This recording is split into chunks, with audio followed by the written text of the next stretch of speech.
Then coming down to a run on the D string, we're going to go 11, 12, 2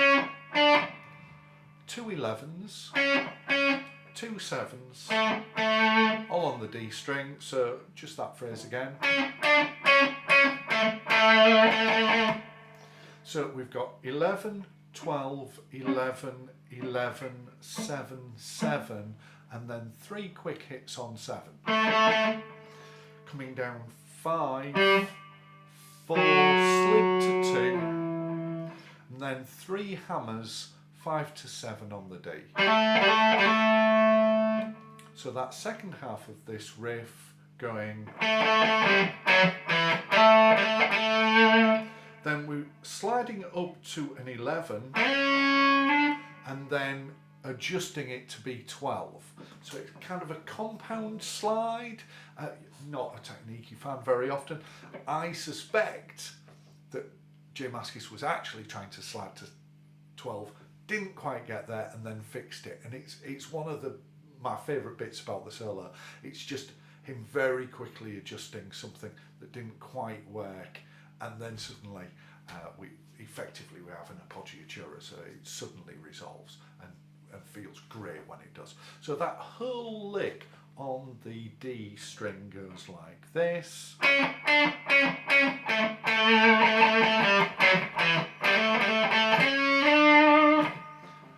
Great lick in total. It's slightly psychedelic, moving all the way down one string, maybe a little sitar-like.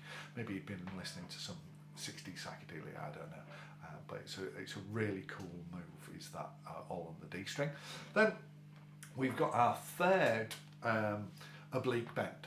So earlier on we were bending, the very first oblique bend, we were bending 9 on the G string with the pinky on 10, but here we're bending 9 on the G with the first finger on 7 on the B. And he hits that 3 times.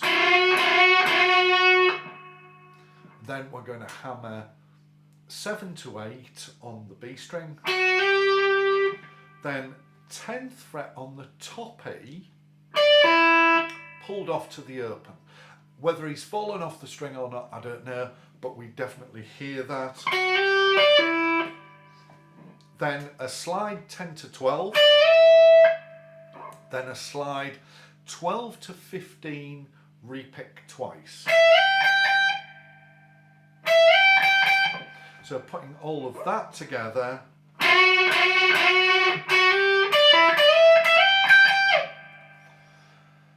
which is a cool lick, and then he resolves that with hammer 7 to 9 on the D, 7 to 9 on the G, 2 picks on the 7 on the G, both vibrato. Sorry, I played over the top of my vocal. Both vibratoed. So the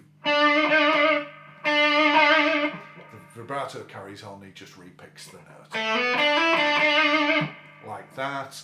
Then we've got that same oblique bend, 7 on the B, 9 on the G, played twice.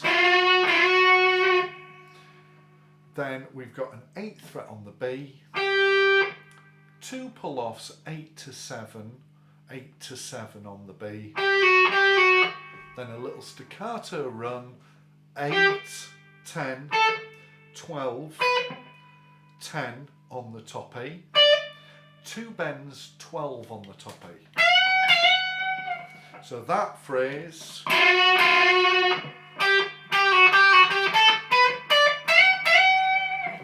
like that. I'm putting a bit of vibrato on that top. Whether there is some there or not, I'm not absolutely certain, but it would certainly be my instinct. Do a bend, put some vibrato on, it'll probably be fine. Okay, then we've got 4 syncopated hits on 14 on the G. So 2, 3, 4, 1. Which is really nice. Coming down 12 on the G, 2 hammers, 11 to 12, 11 to 12 on the G. So that whole phrase there, 2, 3, 4, 1, which is lovely. Love that lick. Then it comes 7 to 9 hammered on the D, 7 to 9 hammered on the G, and then 7 on the G.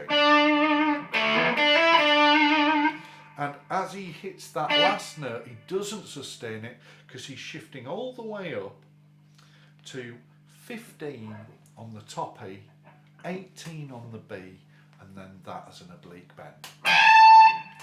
And then a big D chord, a bit of a wobble from the bar, that closes out the solo. So that end section to the solo goes 2, 3, 4, 1.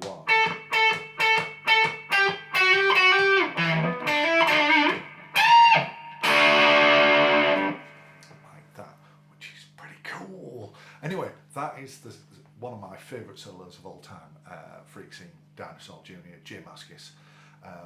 Seemingly cliche-free solo, even though it's built from lots and lots of oblique bends which have been played throughout the history of rock and roll and country, but somehow he puts it all together in a way which sounds totally unique, totally unlike anything else. Quite similar in style to some Neil Young solos. Anyway, there we go. Freak Scene Dinosaur Jr. Happy practicing.